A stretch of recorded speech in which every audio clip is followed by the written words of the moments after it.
अमरनाथ श्रद्धालु से ऑटो चालकों की लूट खसूट, मनमाना किराया वसूलने पर हरकत में आया प्रशासन। जम्मू के 2 ARTO ने नाका लगाकर काटे चालान।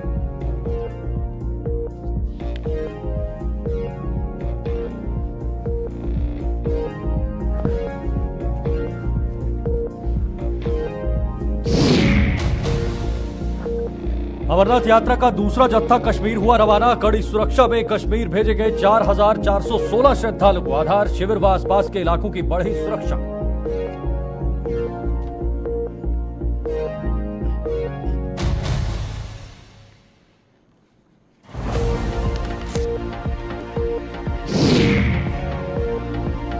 सत्संग से लौट रही संगत पर आई आफत। अज्ञात वाहन की टक्कर में एक महिला की मौत। हादसे में 3 अन्य लोग गंभीर रूप से घायल।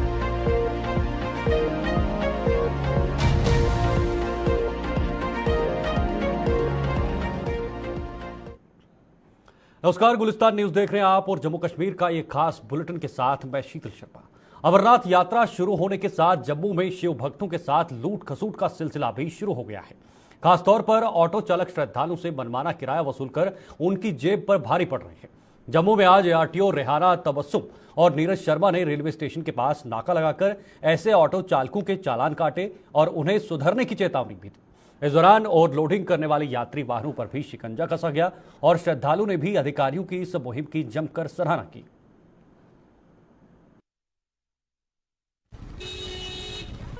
हमारी किसी तरह की सहायता, आपका 5 मिनट का दिक्कत होगी, इसको मैंने चलान करना है, फिर ये वापस आ जाएगा। ठीक है, आधा 2 घंटे 2-3 घंटे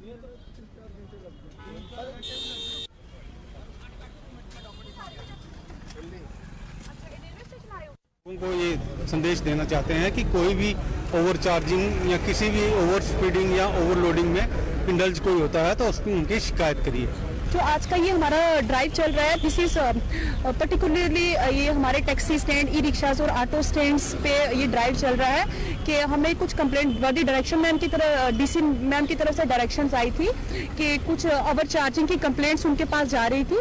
तो जो भी हमारे यात्री बाहर से आ रहे हैं तो उनको किसी तरह की असुविधा ना हो और हर प्रकार की सहायता करने के लिए जो हमारी डिस्ट्रिक्ट की एडमिनिस्ट्रेशन का ये एक स्टेप है कि कहीं से भी हर स्टैंड पे, railway station, bus stand, Bagmati Nagar base camp, जहाँ जहाँ पे ये स्टैंड से हमने वहाँ पे ओवर चार्जिंग की और कोई कंप्लेंट, जो वायलेशंस की कंप्लेंट्स, उसको देखते हुए आज की ये हमारी चेकिंग हमने कंडक्ट की है। नहीं, सारे जब हम रोड पे हैं तो हर प्रकार के जो भी वायलेशन, विजिबल वायलेशन जो भी है, हमारा यही है कि हमने सभी वायलेशंस को कवर करना है। जैसे मल्टीपल है, ओवरलोडिंग है, ओवर चार्जिंग का आपके सामने जैसे ओवरलोडिंग के बड़े सारे हमने चलान्स किए हैं, मोर देन 20 चलान ओवरलोडिंग के किए हैं।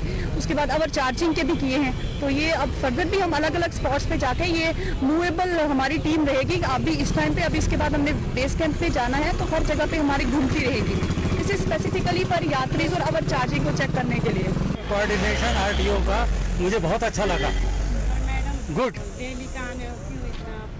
बहुत अच्छा जो है आपकी परफॉर्मेंस है। मैं यहाँ पे मंदिर देखने आया था, पहले वैष्णो देवी देखा था, वहाँ से लौट आया, उसके बाद अब जम्मू देख रहा हूँ। Next I back to Bareilly.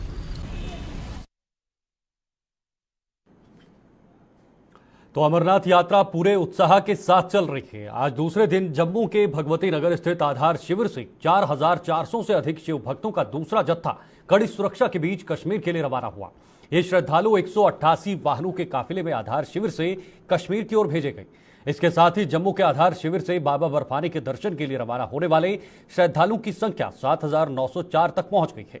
अधिकारियों के मुताबिक 2733 श्रद्धालु आज सुबह 4:30 बजे पहलगाम के लिए 94 वाहनों में रवाना हुए, जबकि 1683 श्रद्धालु 92 वाहनों में बालटाल आधार शिविर के लिए भेजे गए हैं। अमरनाथ यात्रा के लिए भगवती नगर आधार शिविर और उसके आसपास की सुरक्षा कड़ी कर दी गई है और श्रद्धालुओं के लिए जम्मू में 33 आवास केंद्र स्थापित किए गए।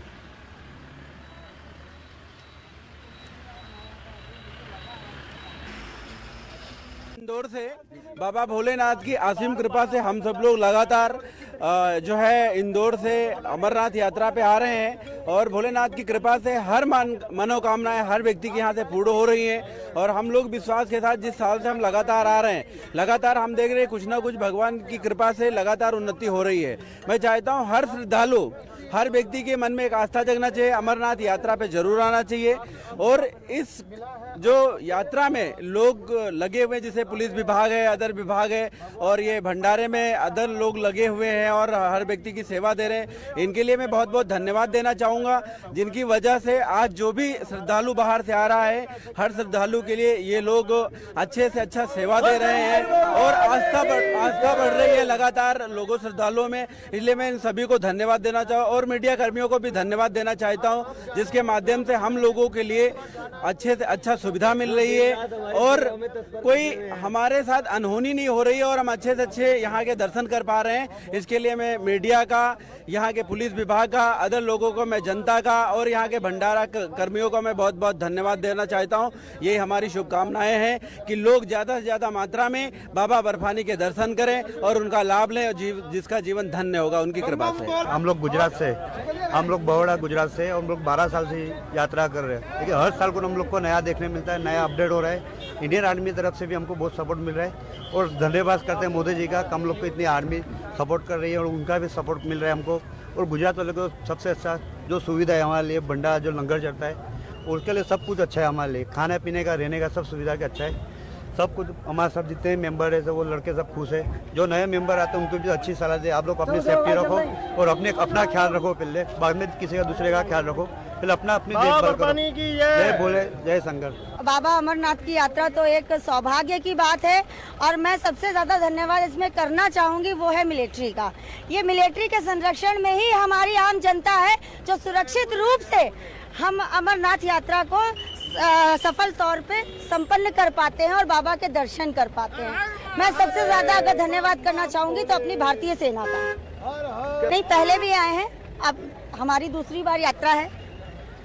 बहुत अच्छी व्यवस्था है और जाहिर सी बात है जहाँ 10,000 आदमी है तो एक दो नाराज हो जाते हैं, उसका कोई माइंड नहीं करना चाहिए, लेकिन व्यवस्थाएं बहुत ही अच्छी हैं, चाहे सरकार द्वारा हो और चाहे वो मिलिट्री द्वारा हो।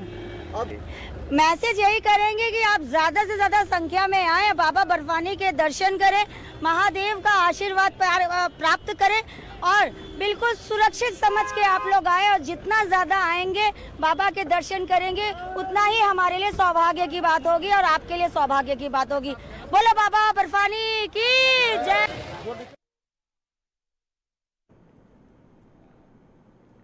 श्री अमरनाथ यात्रा हमेशा हिंदू मुस्लिम भाईचारे की प्रतीक रही है। कश्मीर घाटी में मुस्लिम समुदाय के लोग जहां श्री अमरनाथ यात्रा में आने वाले श्रद्धालुओं की खूब सेवा करते हैं, वहीं उधमपुर में मुस्लिम समुदाय के लोग लंगरों का आयोजन करने वाली संस्थाओं के साथ मिलकर लंगरों में अपना सहयोग देते हैं। जिला उधमपुर की मोर पंचायत में नेशनल हाईवे पर श्री अमरनाथ यात्रियों के लिए लंगर में स्थानीय मुस्लिम समुदाय के लोग लंगर का संचालन करने वालों के साथ मिलकर यात्रियों की सेवा कर रहे हैं। इन लोगों के मुताबिक वो हर साल इसी तरह से लंगर संचालन करने वालों के साथ मिलकर अमरनाथ यात्रियों की सेवा कर लंगर संचालकों की मदद करते हैं।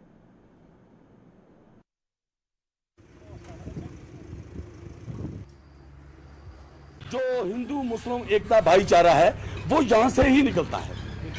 जैसे उधमपुर से लेके चिनैनी तक, चिनैनी से आगे चले जाइए बनिहाल तक, जितने भी लंगर हैं सबसे ज्यादा आपको इन लंगरों में जो मुस्लिम कम्युनिटी के लोग हैं वो नजर आएंगे काम करते हुए, क्योंकि जहां पे कोई धर्म और जाति का कोई सवाल नहीं है, क्योंकि ये जो हमारे हिंदुस्तान के कोने कोने से जो श्रद्धालु लोग श्री अमरनाथ जी की यात्रा के लिए जाते हैं, हम जब इनके लिए यहाँ पे कोई काम करते हैं, जान के इनको खाना खिलाते हैं अपने हाथ से या पानी का गिलास पिलाते हैं, तो हमें दिल में बहुत बड़ी खुशी महसूस होती है कि शुक्र है मेरे परवरदिगार का कि हम भी अपने किसी हिंदू भाई या हिंदुस्तानी भाई या अपने देश के किसी दोस्त भाई के काम आ रहे हैं। लंगर लगा है, ये हमारे मोर पंचायत में लगा है, ये हमारे घर यहीं पे पास में लोकल के रहने वाले हैं। हम इनके साथ हाथ बिठाते हैं और इनकी हेल्प करते हैं, जो पानी वगैरह दाल चाय सब इनकी हेल्प करके इनको ये जो बाहर से आते हैं लोग इनको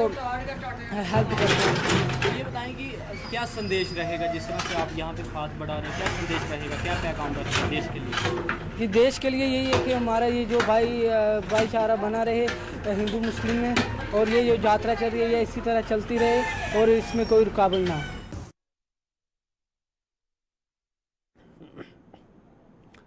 तो इधर जम्मू के इंदिरा नगर में जारी श्रीमद् भगवत कथा सप्ताह में भाग लेकर देर रात वापस लौट रही संगत को एक अज्ञात वाहन ने देर रात अपनी चपेट में ले लिया। इस हादसे में एक महिला की मौत हो गई जबकि 3 गंभीर रूप से घायल हो गए हैं। कांग्रेस के कार्यकारी अध्यक्ष रमन भल्ला ने आज जेएमसी अस्पताल का दौरा कर घायलों का हालचाल जाना। इस हादसे को अंजाम देने वाले वाहन चालक का फिलहाल कोई अता पता नहीं चल पाया है।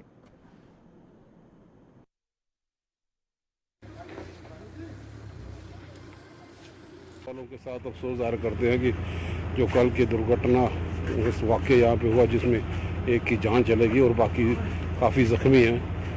कंसर्न सुप्रिटेंडेंट और सबसे बातचीत करके कि इन लोगों को जितनी भी सुविधा दी जाए पूरी तौर पे देनी चाहिए और कम से कम हर को रेफ़र करने की जहाँ पे ज़रूरत महसूस हो तो रेफ़र कर दे, बढ़िया से बढ़िया इलाज हो ताकि जो जाने बच गई हैं। फ्रैक्चर केसेस काफ़ी हैं, किसी की हेड इंजरी है तो इमीडिएटली जो भी बेहतरीन सुविधा इनको की ज़रूरत यहाँ पे हो उसको फौरी तौर पे देनी चाहिए। ऑफिस का काम यहाँ पे हालांकि जब बाबा अमरनाथ की यात्रा यहाँ पे हुई CCTV कैमरे वो एक्टिव होने चाहिए, अगर नहीं है तो जो कहीं कमी है उसको पूरा करने के लिए काम यहाँ पे करना चाहिए। और लेकिन जो कल का हादसा यहाँ पे हुआ, जो लोग भी जख्मी हैं ऊपर वाले से दुआ करते हैं फौरी तौर पर उनकी रिकवरी यहाँ पे हो। जो आत्मा हमसे चली गई उस परिवार वालों के साथ दुख का इज़हार करते हुए उनके इस दुख की घड़ी में हम लोग सब शामिल यहाँ पे।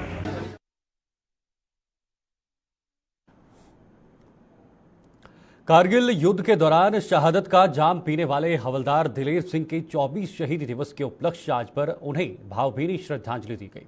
शहीद दिलेर सिंह सेना की 12वीं जैकलाई में तैनात थे और करगिल युद्ध के दौरान उन्होंने अपने अदम्य साहस का परिचय देते हुए शहादत पाई थी। भारतीय सेना ने हर साल की तरह आज भी कार्यक्रम का आयोजन कर उन्हें अपने श्रद्धा सुमन अर्पित किए। उन्हें श्रद्धांजलि देने वालों में आम नागरिकों के अलावा सांसद जुगल किशोर, जम्मू के DDC चेयरमैन भारत भूषण शर्मा और भाजपा के वरिष्ठ नेता श्यामलाल शर्मा भी मौजूद थे।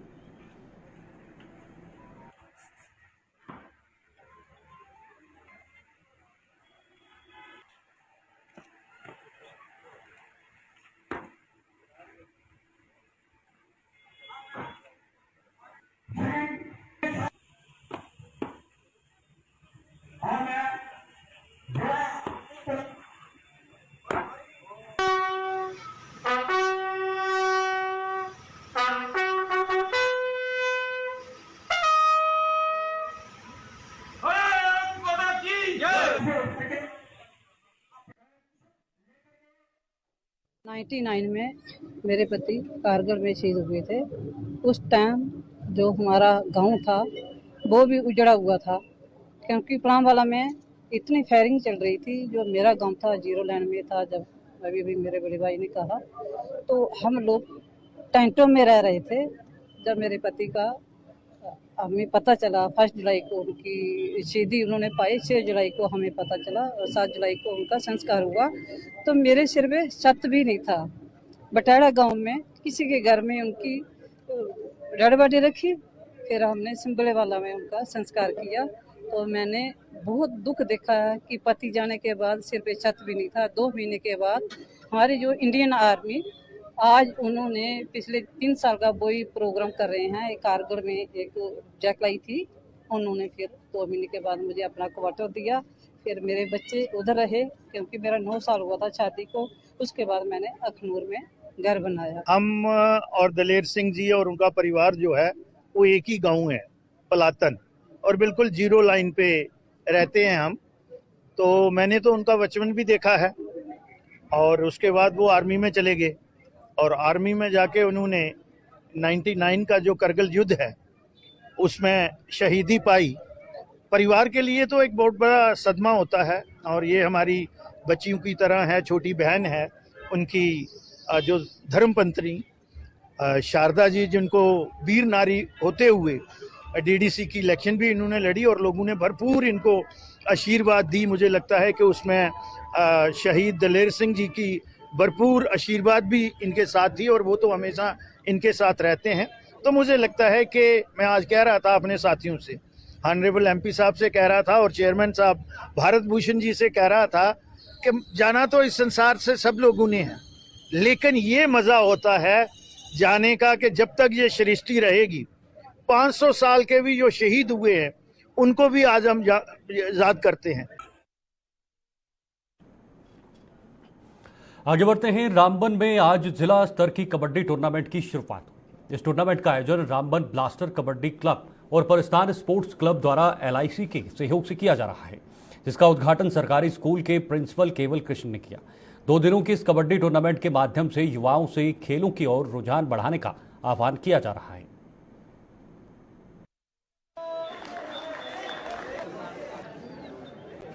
दो दिन का ये कबड्डी टूर्नामेंट चल रहा है, जिसकी ओपनिंग आज हमारे शुभ हाथों से हुई।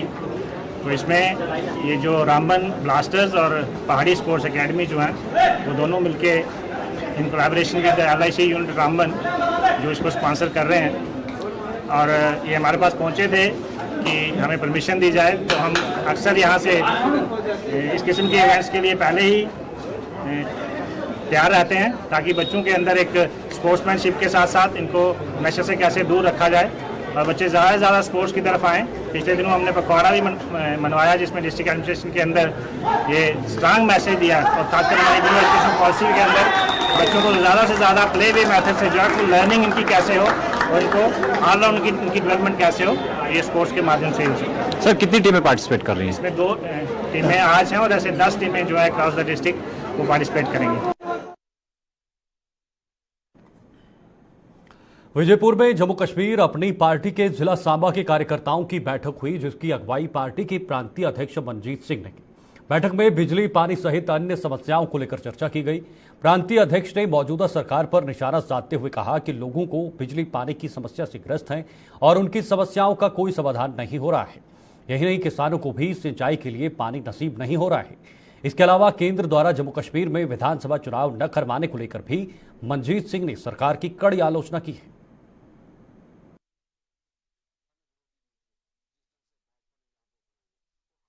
कि आज यहाँ हमारी जो वर्कर मीटिंग थी सांबा जिला की, इसमें सभी वक्ताओं ने ये कहा जोर देके कि एक तो बिजली लोगों को नहीं मिल रही है, बहुत गर्मी का मौसम है, पानी लोगों को नहीं मिल रहा है, टेल एंड पे इस वक्त पैडी सीजन चल रहा है, नहरों का पानी नहीं पहुँच रहा है। इसके लिए कार्यकर्ताओं ने यहाँ पे अपनी मुश्किलों के बारे में बताया और इसके साथ ही लोगों ने ये कहा कि यहाँ पे चुनाव नहीं करवाए जा रहे हैं, केंद्र सरकार चुनाव को टाल रही है। पिछले 5 साल से जब से यहाँ से रियासत तोड़ी है, यहाँ चुनाव नहीं करवाया, लगभग 9 साल का अर्सा हो गया है। 2014 दिसंबर में चुनाव हुए थे और अब 23 चल रहा है। यहाँ पे MLA का चुनाव जो है ये नहीं करवा रहे हैं केंद्र सरकार, क्योंकि यहाँ अफसरशाही अपना राज कर रही है, अफसर मनमानी कर रहे हैं। तो वहीं जम्मू से आज सिंहासन माता की 19वीं ज्योत यात्रा किश्तवाड़ के पाडर इलाके में स्थित मंदिर की ओर रवाना हुई। इस यात्रा में सैकड़ों श्रद्धालुओं ने शामिल होकर मां के जयकारे लगाए। पूर्व डिप्टी सीएम कविंद्र गुप्ता भी यात्रा की रवानगी के मौके पर मौजूद रहे और श्रद्धालुओं को अपनी ओर से शुभकामनाएं दी।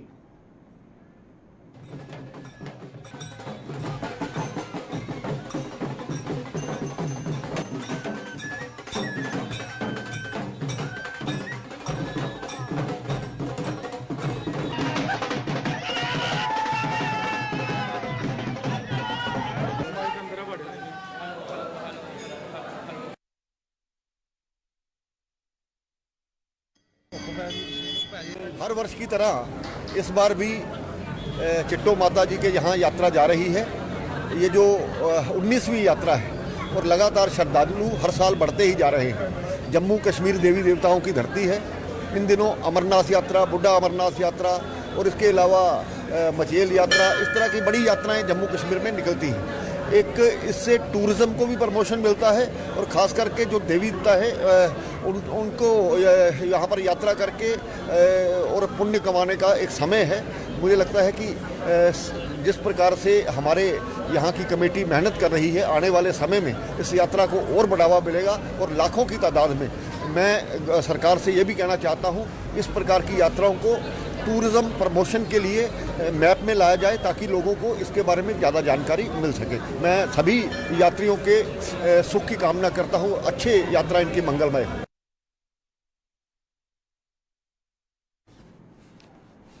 भीम आर्मी के प्रमुख चंद्रशेखर आजाद पर हुए जानलेवा हमले के विरोध में कठुआ में भीम आर्मी के कार्यकर्ताओं ने प्रदर्शन किया है। प्रदर्शन कर रहे भीम आर्मी के कार्यकर्ताओं ने इस हमले की कड़े शब्दों में निंदा की और उत्तर प्रदेश की योगी सरकार को आड़े हाथों लिया। उन्होंने आरोप लगाया कि अपराधियों को मिट्टी में मिला देने का दावा करने वाली योगी सरकार अभी तक दबे कुचले वर्ग की आवाज को उठाने वाले नेता पर हमला करने वालों को नहीं पकड़ पाई है, जिससे यह साबित होता है कि यूपी में अब जंगल राज कायम हो चुका है।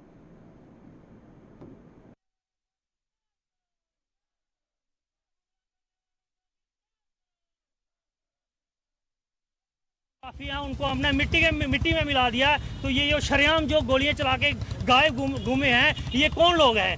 ये गुंडा माफिया आज तक आपने क्यों नहीं पकड़े? उन लोगों को निकेल क्यों नहीं कसी आप लोगों ने? क्यों एक जो दबे कुचले समाज की जो बात करता है उसको ही टारगेट क्यों किया गया? क्यों ऐसी वारदातें यूपी के अंदर हो रही हैं? मैं कहना चाहता हूं कि यूपी के अंदर जंगल राज शुरू हो चुका है। वहां पे कोई भी लाइन ऑर्डर को नहीं मानता। ये योगी सरकार की बिल्कुल नालायकी है, जो कि वो अभी तक जो गोली चलाने वाले जो हमलावर थे वो अभी तक गिरफ्तार नहीं हो पाए हैं। इधर पुंछ जिले के सीमावर्ती गांव झलास के लोग बिजली की समस्या से दो चार हैं। इलाके में बिजली के खंभे न होने के कारण बिजली की सप्लाई की अधिकतर तारें अभी भी पेड़ों के साथ बंधी हुई हैं। खराब बुनियादी ढांचे के कारण बिजली की सप्लाई बुरी तरह से प्रभावित हो रही है। ग्रामीणों के मुताबिक तेज हवा से तारें टूट जाती हैं और कई बार बारिश के मौसम में लोग बिजली के करंट का भी शिकार हो जाते हैं। ग्रामीणों ने आरोप लगाया कि वो कई बार अपनी इस परेशानी को लेकर जेपीडीसीएल के अधिकारियों से गुहार लगा चुके हैं, लेकिन किसी ने उनकी इस समस्या का समाधान करने के लिए कोई कदम नहीं उठाया है।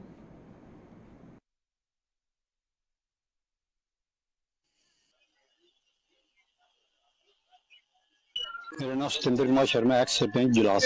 सर यहाँ पर इतना बड़ा रिस्क है, तारों के साथ पोले बांधे हैं। आज का आपको पता है बरसात का मौसम है, कभी बरसात होती है दिन को होती है, कभी रात को होती है। अगर कोई भी आदमी कुछ हवा से या आंधी से कुछ तार अगर टूट जाए, वो अगर रोड में पड़ी हो तो कोई भी आदमी क्रॉस करेगा या गुजरेगा या पेड़ के साथ टच भी करेगा तो उसके लिए उसकी जान को तो खतरा ही खतरा है।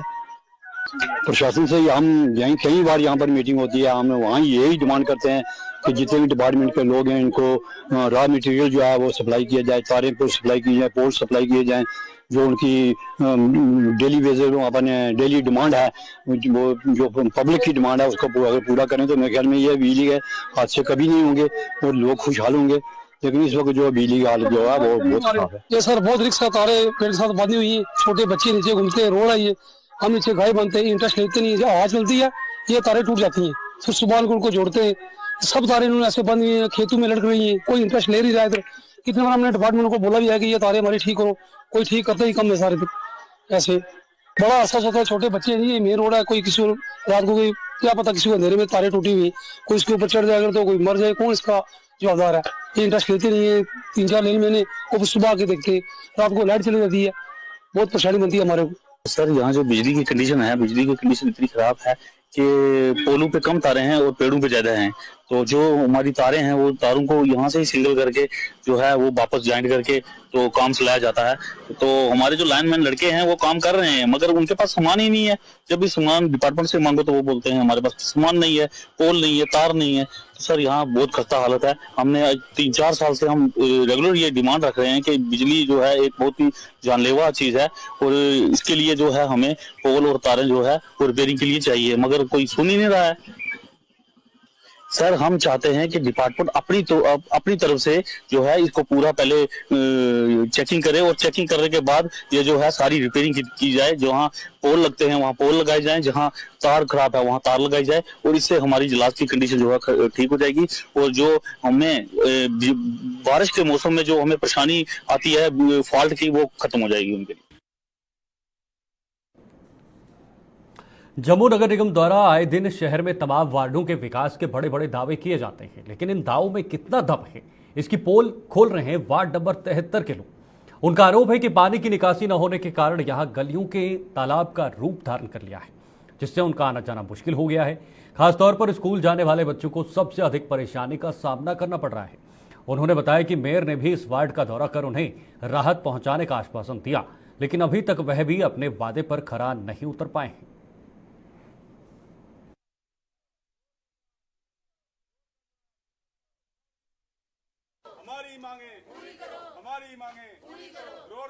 जैसे कि आप देख रहे हो यहाँ पे कितना पानी इकट्ठा हो चुका है। थोड़ी सी बरसात आती है तो लोगों के घरों में पानी आना शुरू हो जाता है और इतनी बुरी हालत है यहाँ पे कि अगर कोई गेस्ट कोई बाहर से कोई आता है तो देखता है कि ये कौन सी जगह पे रह रहे हैं, कैसी जगह में रह रहे हैं। एक तरफ तो गवर्नमेंट हमको कह रही है कि हम स्मार्ट सिटी बनाएंगे, कब बनेगी स्मार्ट सिटी। देखिए कैसी हालत है। अभी आप पीछे कैमरा मारिए, ये देखिए नीचे पीछे क्या हालत है यहाँ पे। पीछे मेयर साहब भी आए थे और यहाँ पे कई बार मेयर साहब आए थे। मेयर साहब ने वादा किया था हमारे साथ कि हम यहाँ पे रोड बनाएंगे, जल्दी काम शुरू करेंगे। आज 15-20 दिन हो गए हुए हैं, दोबारा उन्होंने यहाँ पे हमें अपना चेहरा नहीं दिखाया। तो यही हम दरख्वास्त करते हैं कि जल्दी से जल्दी ये काम शुरू किया जाए ताकि यहाँ से लोगों को आने जाने में सुविधा हो। हालत देखो वो खस्ता हालत हुई है रोई मोड़ की। इधर कोई काम नहीं हुआ, 14 तो बाद इधर कोई काम नहीं हुआ हमारे रोई मोड़ में। हम देखते हैं 1 महीना इनको देते हैं, 1 महीने के अंदर काम नहीं शुरू हुआ, हम फिर रोड पे चढ़ेंगे। फिर हमारी आवाज कोई नहीं बंद करा सकता। फिर देखना इलेक्शन आ रही है, इलेक्शन से पहले अगर नहीं काम हुआ तब हम इनको नहीं फिर बख्शेंगे। हम फिर रोड पे चढ़ेंगे, हमारी कोई आवाज बंद नहीं करवाने वाला आएगा फिर कोई सामने। सरकार ਨੂੰ ਇਹ ਗੁਜ਼ਾਰਿਸ਼ ਕਰਨਾ ਕਿ हम ਸਾਡੀ ਗਲੀ ਦਾ ਕੰਮ जल्दी शुरू करें। तो बस कितनी प्रॉब्लम आ रही है? बहुत प्रॉब्लम है। जहाँ से बच्चे स्कूल में नहीं जा सकते हैं तो हर रोज कोई ना कोई हादसा, हर रोज कुछ ना कुछ यहाँ पे बना रहता है। तो हम गवर्नमेंट से यही गुजारिश करते हैं कि जल्दी से जल्दी हमारा काम शुरू हो।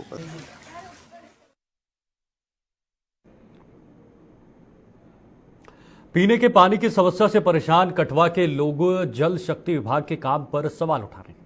लोगों का आरोप है कि डीसी कठवा के कार्यालय के करीब पानी की पाइपों से भारी मात्रा में पानी लीक हो रहा है।